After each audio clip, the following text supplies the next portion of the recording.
नमस्कार दोस्तों, कैसे हैं आप लोग। ये है दिसंबर 2018 का यूजीसी नेट पेपर वन और इसके रिमेनिंग क्वेश्चंस हैं। इसमें जो क्वेश्चन है, फर्स्ट है, a virus hoax is an untrue virus warning email. When you receive a virus hoax such as the one below, what is the appropriate action. जैसे आपके computer में कोई वायरस आता है तो सब्जेक्ट वार्निंग है, a new virus has been detected in your computer, format your hard disk and reinstall all software immediately. तो आप कौन कौन से ऑप्शंस चूज करेंगे? Format your hard disk and reinstall all software immediately, reply to the sender, forward this email to your friends और ignore this email. Generally जब भी कोई वायरस डिटेक्ट होता है आप एकदम से फॉर्मेटिंग नहीं करोगे, क्योंकि फॉर्मेटिंग करने से जो आपके इंपॉर्टेंट डेटा है वो डिलीट भी हो सकते हैं। तो है ना, तो रीइंस्टॉल का आप नहीं सोचोगे, रिप्लाई टू दी सेंडर ये आप नहीं करोगे, forward this email to your friends ये भी नहीं करोगे, आप इग्नोर करोगे इस मेल को। You will just ignore it. Next question है, the leadership and executive role in higher education system in respect of state universities of India is assigned to. किसको दिया होता है ये काम? जो हायर एजुकेशन सिस्टम में जो ये लीडरशिप और जो एग्जीक्यूटिव रोल का काम देखता है स्टेट यूनिवर्सिटीज में, वो कौन देखता है? Chancellor of university? No. Vice chancellor of the university? Yes. Dean of the faculties? No. Dean of studies? No. Dean of faculties और डीन ऑफ फैकल्टीज का तो नाम ही है कि फैकल्टी के डीन होंगे। ये डीन ऑफ स्टडीज मतलब जो स्टडीज के डीन होंगे। वाइस चांसलर का काम है जो लीडरशिप और एग्जीक्यूटिव रोल को हैंडल करे। ठीक है। नेक्स्ट है आपका क्वेश्चन, मैच द फॉलोइंग है। ठीक है, इस मैच द फॉलोइंग में आपको क्या करना है? ड्राई वेस्ट कौन सा होता है? ये है टाइप ऑफ वेस्ट, ये है method of disposal. Dry waste हम बाय रिसाइकलिंग कर सकते हैं, वेट वेस्ट हम बाय कंपोस्टिंग कर सकते हैं, टॉक्सिक वेस्ट हम जो है बाय बरिंग इन लैंडफिल्स कर सकते हैं। जो जहरीले पदार्थ होते हैं, वेस्टेज होते हैं, उनको हम जला देते हैं। जो सॉइल्ड वेस्ट होते हैं by dropping them in corporation bins. तो इसका राइट आंसर फोर्थ होगा। ठीक है। नेक्स्ट क्वेश्चन है आपका, for ensuring sustainability in the quality ethos of the university environment, which of the following would be considered high priority skill for a vice chancellor? Technical management skill, human resource management skill, administrative skill और financial management skill. इसका जो right answer होगा वो होगा HRM, human resource management skill. ये किस लिए होता है कि आप किसी भी यूनिवर्सिटी के वातावरण की क्वालिटी को सस्टेन करने के लिए, उसको स्टेबल करने के लिए हाई प्रायोरिटी स्किल जो वाइस चांसलर के लिए होती है वो होती है कि आप ह्यूमन रिसोर्स मैनेजमेंट स्किल को ज़्यादा मजबूती से रखें। एडमिनिस्ट्रेटिव, फाइनेंशियल, इन सब का इसमें कोई रोल नहीं है। ठीक है। नेक्स्ट है, the formal authority for approving the university lead courses vests is, वो कौन सा होता है? Academic, university court, executive council, research degree committee. Formal authority for approving the university level course ये होता है vests in academic council. Next है आपका, ये है, ये भी सेट वन है और सेट टू है, ये है एक्रोनिम्स। ये क्या है? एक्रोनिम्स। तो इसमें देखिए एक्रोनिम्स में ये क्या कह रहा है? डीपीआई, सीआरटी, निक और सीडी रोम। ठीक है। तो इसमें देखिए, अच्छा रुकिए, मैंने थर्ड का आंसर नहीं लिखा, मैं लिख देती हूँ। थर्ड है आपका फर्स्ट, थर्ड, फोर्थ, सेकंड, और फोर्थ है आपका first, fourth, third and second. तो इसका जो राइट आंसर होगा वो है, देखिए, डीपीआई होता है measures resolution of a laser printer, CRT होता है type of computer monitor, TV में भी यूज होता है, कैथोड रे ट्यूब। निक होता है enables a computer to connect to other computers, तो ये फोर्थ ऑप्शन होगा। सीडी रोम होता है an example of read only storage, तो इसका राइट आंसर थर्ड ऑप्शन होगा। ठीक है। नेक्स्ट क्वेश्चन है, which of the following statements are correct about Indira Gandhi national open university, IGNOU, जिसे हम इग्नू बोलते हैं। It is an autonomous organization. It is devoted to promotion of open and distance education system. It conducts assessment and accredits the state open universities. It has jurisdiction in respect of open and distance learning system in India and to the study centers outside India. इसका जो right answer होगा, ये autonomous organization है नहीं। क्या ये open और distance education system पे आधारित है, यस। क्या ये असेसमेंट करती है और स्टेट ओपन यूनिवर्सिटी को एक्रेडिटेशन प्रोवाइड करती है? नहीं। It has jurisdiction in respect of open and distance learning, दूसरी लर्निंग, दूर की लर्निंग को ये jurisdiction प्रोवाइड करती है in India and to the study centres outside India. तो ये भी ट्रू है, तो आपका राइट आंसर फोर्थ होगा। ठीक है, नेक्स्ट है the purposes underlying the renewable energy education programmes are preventive and ameliorative, educative and investigative, diagnostic and evaluative, corrective and predictive।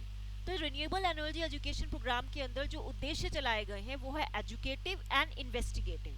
ठीक है, नेक्स्ट क्वेश्चन है the computer software that runs a computer including scheduling tasks, managing storage and handling communication with peripherals is called, इसको हम क्या बोलते हैं?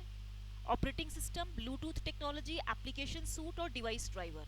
जो आपका कंप्यूटर सॉफ्टवेयर जो किसी कंप्यूटर के सारे टास्क को मैनेज करता है, उसकी स्टोरेज पर्पसेस को हैंडल करता है, उसकी कम्युनिकेशन विद जो आउटर फिजिकल डिवाइसेस हैं उसको इनेबल करता है, हैंडल करता है, उसको हम कहते हैं ऑपरेटिंग सिस्टम। उसको हम क्या बोलते हैं? Operating system. Okay, next question है आपका For promoting human values through college university programs, which one of the following leadership styles would be the most appropriate? Directive, consultative, participative और delegative। तो अगर हमें ह्यूमन वैल्यूज को promote करना है किसी भी कॉलेज और यूनिवर्सिटी में, तो कौन सी लीडरशिप स्टाइल हमें अप्रोप्रिएट होगी? इनमें से वो होगी पार्टिसिपेटिव। जब तक आप पार्टिसिपेट नहीं करेंगे तब तक उसकी ग्रोथ नहीं होगी, तो पार्टिसिपेटिव लीडरशिप स्टाइल होना चाहिए। ओके, नेक्स्ट है For an effective organizational climate within a university system, which of the following measures will be the most appropriate? Creating an equilibrium between driving forces and restraining forces? No. Increasing the power of driving forces and decreasing the power of restraining forces? ये true है। जितनी driving forces हैं उनको आप increase करें और जितनी भी रिस्ट्रेनिंग फोर्सेज हैं जिनसे आपको बचना है, ठीक है, जैसे रूल्स फॉलो ना करना, यूनिफॉर्म ड्रेस पहन के ना आना, एग्जाम ना देना, अटेंडेंस से दूर मतलब क्लासेस ना अटेंड करना, तो ये सब इन पावर ऑफ रिस्ट्रेनिंग फोर्सेस को आप थोड़ा डिक्रीज करें। इंक्रीजिंग द पावर, नो ये नहीं। इन डिक्रीजिंग द पावर ये सारे गलत ऑप्शंस हैं, केवल ट्रू फोर्थ सेकंड ऑप्शन ही सही है। नेक्स्ट है the following list indicates different types of computer file formats, which of them is devoted exclusively to graphic file formats. देखिए ये GIF, JPEG, DOC, TIFF, XLS, PNG, ये तीनों तो नहीं होंगे क्योंकि ये ग्राफिक नहीं है। इंक्लूसिव टू ग्राफिल पीएनजी है, जिफ है और जेपेग है, तो इसका first option is the right answer. Next है आपका below are given a number of roles and functions of the government, okay, or non-government level, indicating the specific responsibilities of the Ministry of Drinking Water and Sanitation. Identify those statements which indicate the areas of responsibility of this ministry। मतलब ये कुछ functions बताए गए हैं, roles बताए गए हैं government या non NGO non government level के आधार पे, जिसमें कुछ ministry of drinking water and sanitation की रिस्पॉन्सिबिलिटीज बताई हैं। तो कौन सी रिस्पॉन्सिबिलिटी है मिनिस्ट्री लेवल पे? Overall policy and planning in respect of programming of drinking water and sanitation. स्वच्छता पे और जो वाटर ड्रिंकिंग है उसके प्रोग्राम में आपको पहले पॉलिसी बनानी पड़ेगी और प्लानिंग से करना पड़ेगा, ट्रू है। Funding in respect of programmes listed in A, इसमें फंडिंग भी देनी पड़ेगी, सही है ये। Coordination of programmes floated, yes, coordination भी करना पड़ेगा। Supply of food grains at reasonable price to the consumers, जब ड्रिंकिंग वाटर की बात हो रही है तो फूड ग्रेन्स कहाँ से आ गया? तो ये गलत है आपका। Achieving the goal of zero hunger, ये भी गलत है, हंगर की बात ही नहीं है इसमें। इम्प्लीमेंटेशन ऑफ स्वच्छ भारत अभियान इन रूरल इंडिया, अभी हम इसकी बात, यस ये ट्रू है, सॉरी। सैनिटेशन का तो मतलब ही है ना कि आप वहाँ पे इस जगह को हाइजीनिक रखें, तो ये एफ सही है। Monitoring of prices and availability of essential commodities, ये क्या है? कमोडिटीज, कमोडिटीज, ठीक है, तो इसीलिए ये गलत है और ए ऑप्शन आपका सही है। नेक्स्ट क्वेश्चन है ICT is the abbreviation of information and collaboration technology, meaning technology related to information collaboration such as computers and the internet। बिल्कुल इसने क्या बोला है? Which of the following statements regarding the term ICT is true? Second है the gap between people with effective access to ICT and those with very limited or no access at all is termed as digital divide। इसमें P तो आपका गलत है क्योंकि इसने abbreviation ही गलत डाली है। ICT क्या है? इंफॉर्मेशन एंड कम्युनिकेशन टेक्नोलॉजी होता है ना, तो ये कोलैबोरेशन कहाँ से आ गया? ठीक है, तो ये तो गलत है। और ये इसने सही बताया कि डिजिटल डिवाइड का मतलब होता है कि जो लोगों लोग और जो इंटरनेट के थ्रू जो पहुंच होती है, कई लोग उसको एक्सेस कर पाते हैं, कई लोग नहीं कर पाते। आजकल तो गांव के लोगों के पास भी इंटरनेट फैसिलिटी है। तो जो गैप है between people with effective access to ICT and those with very limited और नो एक्सेस एट ऑल, उसको हम डिजिटल डिवाइड बोलेंगे। तो आपका जो राइट आंसर होगा वो क्यू होगा। ठीक है, नेक्स्ट है आपका पोस्ट ग्रेजुएट डिग्री। मतलब पोस्ट ग्रेजुएट क्या होता है? एमटेक ही तो होता है, मास्टर्स डिग्री।